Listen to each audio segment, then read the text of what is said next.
Well, it's Monday, but this is Trekland HQ. See, there's Plushy McCoy, and we're live for now anyway. Hey, when I took Star Trek for granted, well, yeah, today on Trekland Tuesdays Live, number 370, with me, Dr. Trek, Larry Nemechek. Okay, maybe it's a little Trekland Tuesdays Monday Live. With me, Dr. Trek, Larry Nemechek, coming at you here from the heart of Trekland through Portal 47 for some sanity, clarity, and the big picture in Star Trek. And yes, we're also the home of the Trekland Treks when you're coming to LA, or maybe you should come with this in mind for 1 or even 2 days, and we will set you up. Get in touch with me. We will concierge it. Well, I'll concierge it. We'll have it all fixed up ahead of time. 4 locations from real-world Star Trek from the original series through Picard. Your choice. We will pre-plan it. No headaches. It's all on me. You have the time of your life with your own custom away mission. Get in touch with me. And we're out of fire season now, so it's awesome. Hey, everybody. Thank you for joining us. We're having an abbreviated session today. Yes, I know. Check your chronometers. It's Monday, not Tuesday. But we are having a special because of travel plans this week. Also an abbreviated show today. So I'm just going to plunge into a topic. I want to thank all of you who are regular TTLers on Tuesdays. And you're showing up in the chat. You know what to do. If you are new to TTL, thank you. Especially today, finding us on a Monday. And just know that when you jump in the chat with our great community, if you're on YouTube or Twitch, you're going to see everything.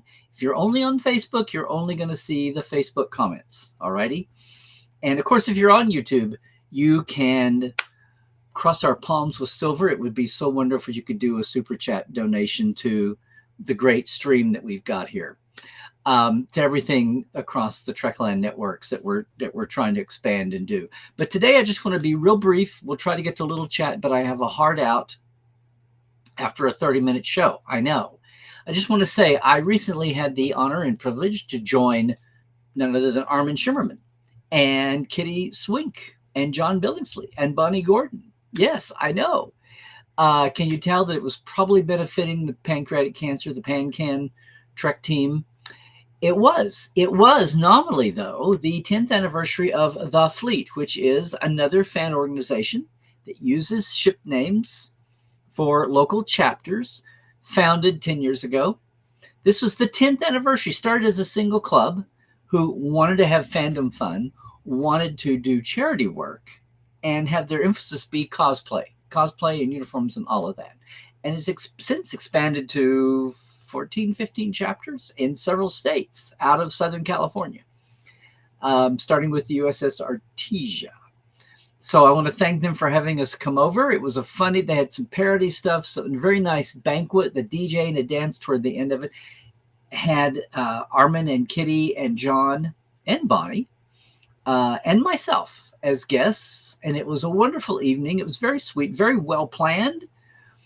I love fandom, but there are times in life when I've sat through some excruciatingly long fan events, even for all the right reasons. This was not that. This was a lot of fun. Got to meet a lot of people I had not yet who were right here in the region, and a lot of folks I barely knew, got to know them a lot better.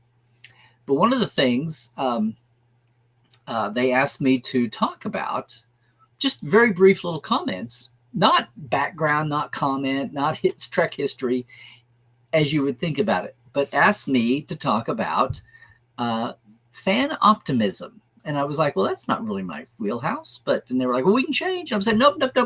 Challenge is given. Because to me, it's like fan optimism. And this is the thing, kiddos, when you get out of your comfort zone, or even if it's not really a comfort zone, just look at something from a different direction. This is what I urge everybody in this era of new Treks and expanding Treks and so many generations of fans. And, I don't know, apply it to the real world when we're in the time of, I don't know, here in the States on election season. Get out of not just your comfort zone, but get out of your world zone. I mean, get out of your bubble. And I know a lot of people notoriously never leave their bubble. So I guess this is coming on false ears. But even on the most optimistic of Star Trek terms we're talking here, I'm talking about just talking about a topic. Because talking about optimism made me realize something that I remembered to realize, well, nearly 10 years ago now, when Leonard Nimoy passed. And it made me not only pull up and look at myself, my attitude, my worldview, but it pissed myself off a little bit at myself. And a mini version of that happened for this evening. This was a week ago Saturday at Cerritos, the Cerritos Library. Yes, that's Cerritos. One thing about the fleet is their ships can't be named for canon ships. So there are no Enterprises or Discoveries or Defiance or Voyagers or whatevers, and no Cerritoses either, which is interesting. But no, they asked me to talk about fan optimism as a positive community thought process, and I made it personal.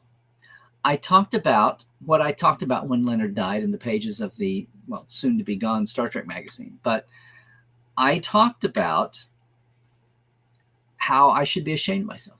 I talked about how I took Star Trek for granted because I intellectually enjoyed it. I mean, I just enjoyed the show, right? I didn't analyze it when you're a kid.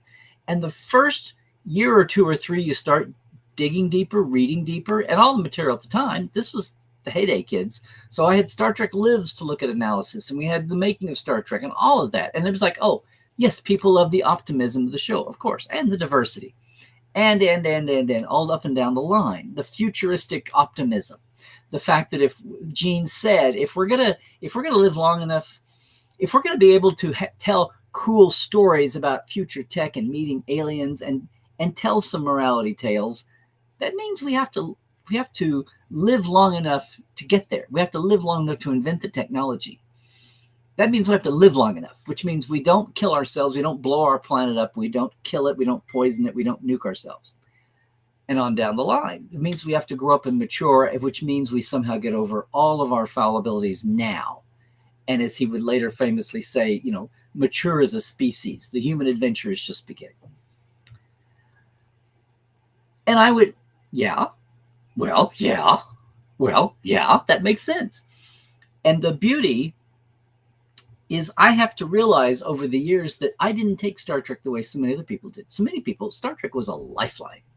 So many people, Star Trek was a shining light in the middle of whether it was the Vietnam War or the nuke scare, right? The no nukes movement or the ecological movement or civil rights, women's rights, gender, LGBTQ rights now, whatever the issue was across the years, Star Trek was a shining light to a lot of people. No, we will make it. We just have to work at it. That's the arc of history. And then to a lot of people on an even more personal level, Star Trek was there. Jimmy Doohan talks about a young woman that was near suicide and wrote him. And he talked her through it and told her what he wanted to do. And she came back and they met years later. I mean, that's the thing. But there's hundreds and thousands of that, whether it was suicide or not, or just in a shitty living situation. Whatever was going wrong with somebody, medical problems, emotional problems, relationship problems, family problems, whatever it was. Star Trek was people in comas and with horrendous medical situations, and somehow these miracle stories of they watch Star Trek in the hospital, and it somehow something speaks to that mind and helps them heal in ways that medical science isn't going to have an answer for yet. Whatever it's been, on whatever level, Star Trek has meant so much to so many people over the years. Or it's sentimental. It now reminds them of their dad or their mom or their grandma or their Uncle Fred or their Aunt Louise, whoever it was that they watched with when they were a kid. And now it's just a pleasant memory. But not to downgrade pleasant memories. Sometimes a pleasant memory, a warm memory is what can get us through one of those issues. Whatever it is, I intellectualize even the emotion of Star Trek. And being asked to talk about it made all the difference. Got it out of here and out of here. And when you say the words, even though you know, we all know Star Trek is so optimistic and influential and looking forward and diverse and blah, blah, blah. When you say them out loud, it gives them power. It's kind of amazing. It sounds like such a simple concept. And then I just found myself kind of getting refreshed that night. And I talked as a sidebar later about fan and charity work, and which the gist of was, and these were like little 2, 3, 4 minute moments. But the gist of that was, we just talked about the inherent optimism of Star Trek. Here's a room full of ship chapters all working on different charities in their locales, nationally maybe. Here's this banquet overall, this 10th anniversary to the fleet banquet overall had a huge charity auction, silent auction. Everything extra was going into the Pan Canteen, for which John and Armin and Kitty were all very grateful, because you all know that's the big project now. And I looked at everybody and I said, well, that positivism, the DNA of fandom, and then on steroids for Star Trek has always been, but the earliest fan cons, whether it was to distinguish them from pro cons or it was to, in the old days, just legitimize yourself coming out of the closet. No, I'm part of the real community too. That's a moot point these days, the geeks one. But I'm just saying, back in the early days, if you were able to say, we're having this convention and you're fighting to get attention from your local media and press and anybody to pay attention. But when you could say, nope, we're supporting infant crisis services of Oklahoma City. When you could do that, you instantly had cred. Now, whether you really needed it or not, I think you did back in those days, back in the OG days, in the 80s and the 90s. But it's always been there. And I'm not saying that's the only fans just reached out. And another thing was it set them aside from the for-profit conventions, right? Whether they were formally nonprofit organized or they were just fan groups and eventually got to be a 501c3. Wherever it was in that spectrum, it was just inherent. And what I told the group that night was, look, this has always been the history. I said, so be proud of that. It's been a part of Star Trek's DNA. The DNA of Star Trek itself can't help but transcend itself through fandom works and activities. So yeah, one of the 3 pillars of the fleet and so many other fan groups is doing good works in the local community, picking a charity to work for it, or picking several through the year and working for it. And I just remember thinking of this in the fly on the run, to say, I could stand here and tell you all to keep working in your good works, but I don't need to. It's in your DNA. You're going to do it whether I say to or anyone else says to or not, urges you on. You're going to go out there and do it. You're going to find whatever it is you want to work for, to contribute to, and you're going to do it. I can say it, but you don't need me because it's baked in the cake. And I'm just going to say this. This is just a simple notion today, as we have so much else going on in the world. A little bit of a lag still for Star Trek. Convention news coming out of both Star Trek Chicago, a little bit, and also Star Trek or Salt Lake Fan X, the old Comic-Con in Salt Lake, that I have had the pleasure to attend many times over the last 10, 15 years. Not this year. We were here working, but lots of fan events happening, good stuff happening, good cheer, good fellowship happening among fans, Star Trek and broad-based both. And so that's happening. We're all looking forward to the start of Lower Decks in about 3 weeks. The world is moving on, and so it's a perfect time to kind of sit and take a notion. So yes, I applaud the fleet for 10 years. That's amazing. Thanks to them for having me come out and join the group. It was a swell evening. Met a lot of folks. Got to catch up with others. But it also made me just twist my normal way enough to remember sometimes the simplest things take on a whole new power and can be just as reaffecting as I had 2 or 3 people come up later and say they really enjoyed what I said.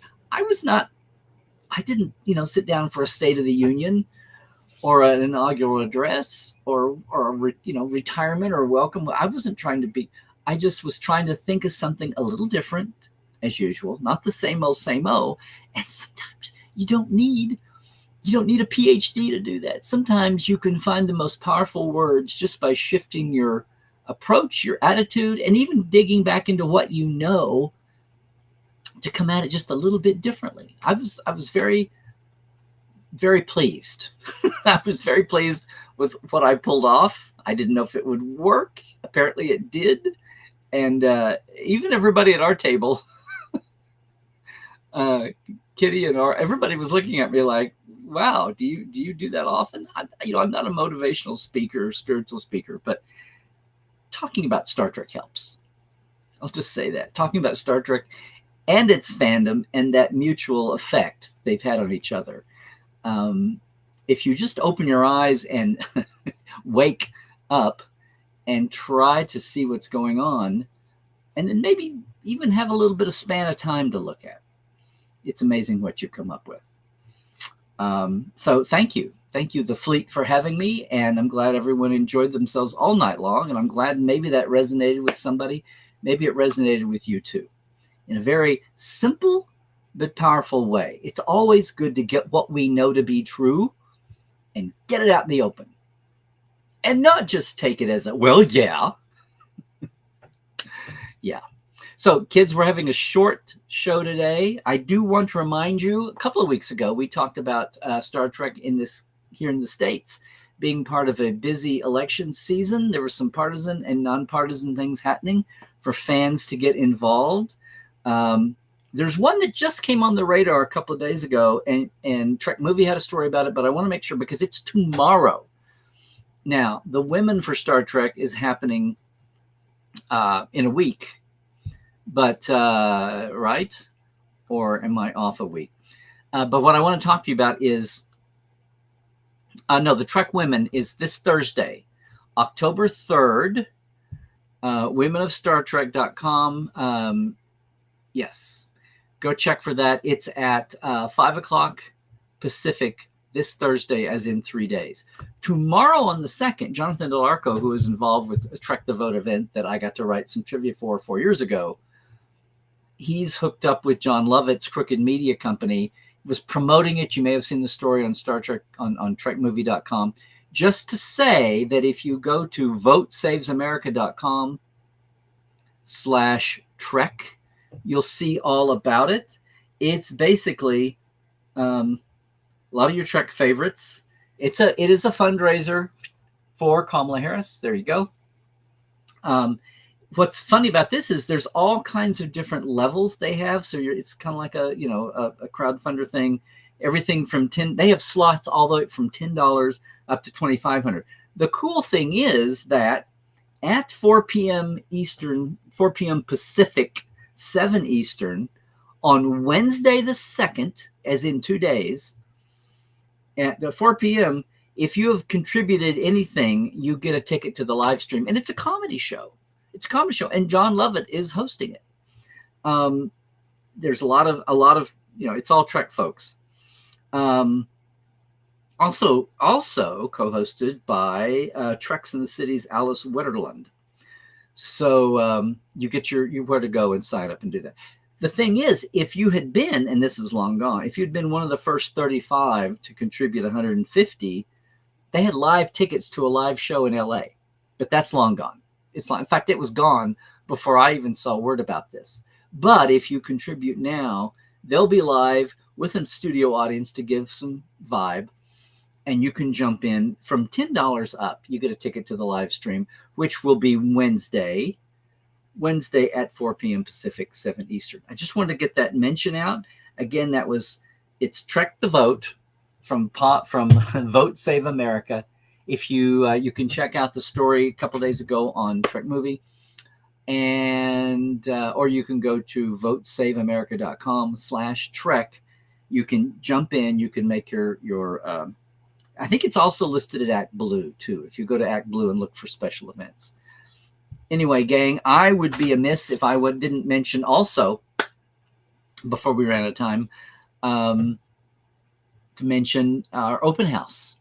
Every anniversary, every fall, I commemorate another year of Portal 47 by opening Portal 47 to the public. We have a big free night it's an open house virtually, which means door prizes, which means samples of our wares, which means good conversation and some surprises and big names. And yes, every year for the open house, I try to have a really special guest that's in the vein of Portal 47, which is all about the backstage folks. So no actors. And this year I am thrilled for the 9th anniversary. Portal 47 is 9 years old. We're already going on 10, but 9th anniversary. This is Wednesday, October 9th. So just a couple of weeks. It'll be 6 p.m. Pacific, so that's 10 Eastern. We start off with an hour of a sample of the Ask Dr. Trek Roundtable, which basically for newbies will just be an open mic. Talk about what you want to talk about related to Trek. You can ask me anything about Trek history or anything, or we can talk Trek news, headlines, trends, whatever you want to do for the first hour, just like an Ask Dr. Trek Roundtable when you see me mention that, the European and the American. And then at 7, it's guest time with the Hagemans. Yes, Dad and Kevin, the showrunners, creators of Prodigy. And I know you've seen them at other places, but this will be a Trekland. This will be the Dr. Trek treatment of the Hagemans. You don't want to miss this. There'll be door prizes for those who register and the ability to have some pre-recorded questions or pre-sent questions for the Hagemans too. All you got to do is go to LarryNemecek.com, follow the things, or go to portal47.net, follow the links. Just register with your email. No big deal. That way I have a head count and you are in for we've got Blu-rays. We've got good Trek coffee table books here. I've been collecting extras over the year. So we'll have several things to give away through the night, before and after the Hagemans. Okay, you don't want to miss it. 6 p.m. Pacific, 10 p.m. Eastern.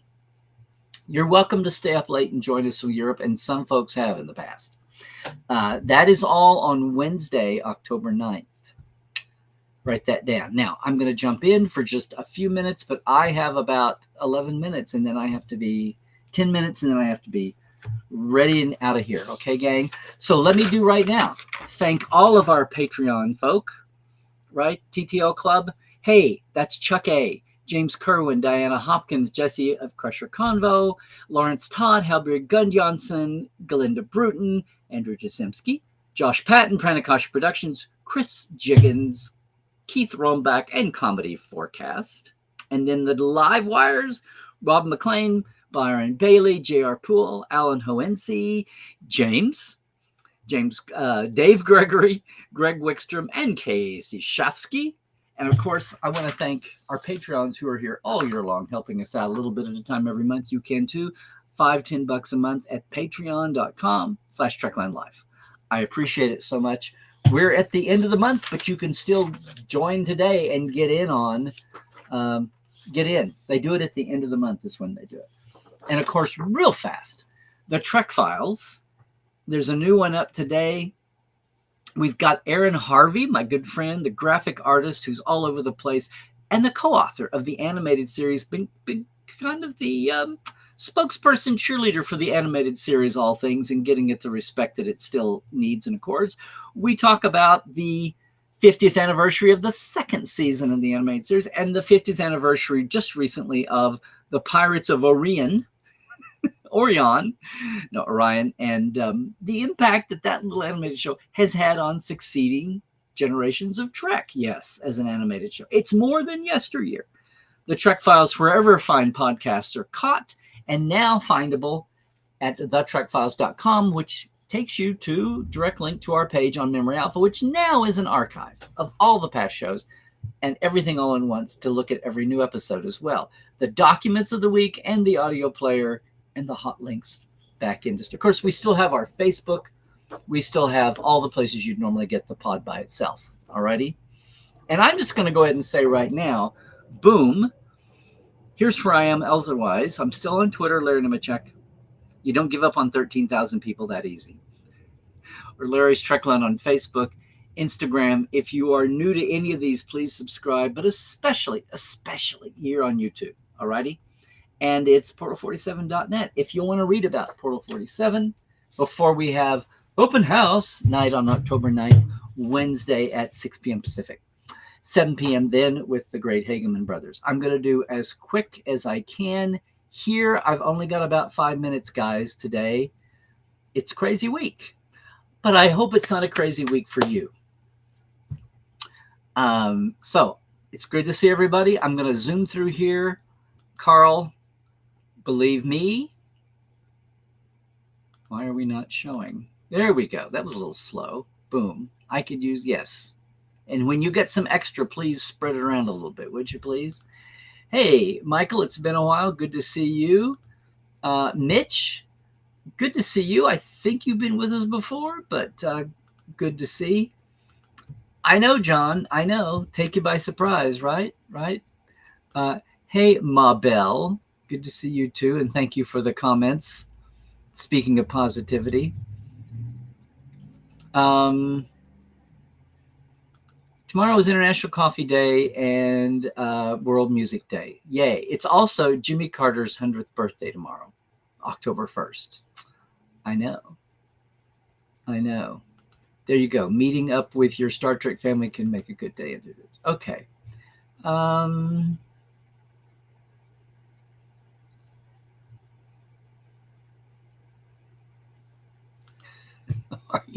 Are you kidding me, Sean? Where'd you go? Moopsie. Okay.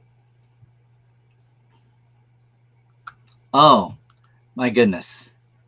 Thoughts are with you and everybody up through the Florida Panhandle, and even though it's not a real panhandle, but I'm kidding. I don't mean to make light of the situation there, or all the way up through, but North Carolina and Tennessee got hit so hard that it's hard to get them help. It's got to claw themselves out before anybody else can even get in there to help. Carl, I missed you and all the Utah. I missed the 7th Fleet folks. You might give a yell. Say, why have you not had Larry the last couple of years? No, I've been a little distracted and busy.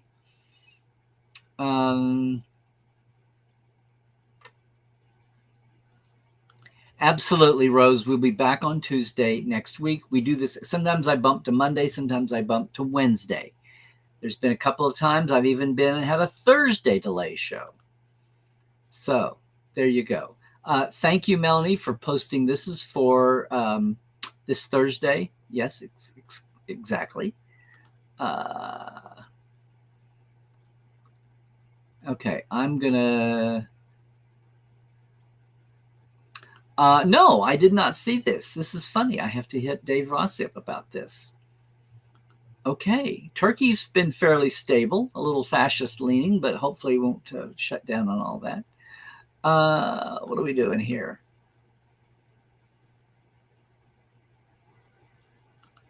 Ooh, well, that would be interesting. Please don't change their 70s filmation animation, though. Exactly, Melanie. My thoughts exactly. And we're with you. We're with you. Gang, it looks like the chat has ended. I may have surprised far too many folks with the Monday announcement, but that's just fine because I need to sign off. If you're watching this later on, we usually have a great half hour or so. Hey, YouTubers, join us live when you can on Tuesdays at 1-ish Pacific, 4-ish Eastern, 9-ish UK time, and 10-ish Central Europe. But for right now, I'm just going to say, check us out everywhere. Don't forget the upcoming campaign events here if you're in the States and you are so inclined. Otherwise, love to see you around Trekland. All our events, podcasts, everything at LarryNemecek.com. Just to say, though, overall, please, everybody, stay healthy, do all the things, stay woke, check the sources.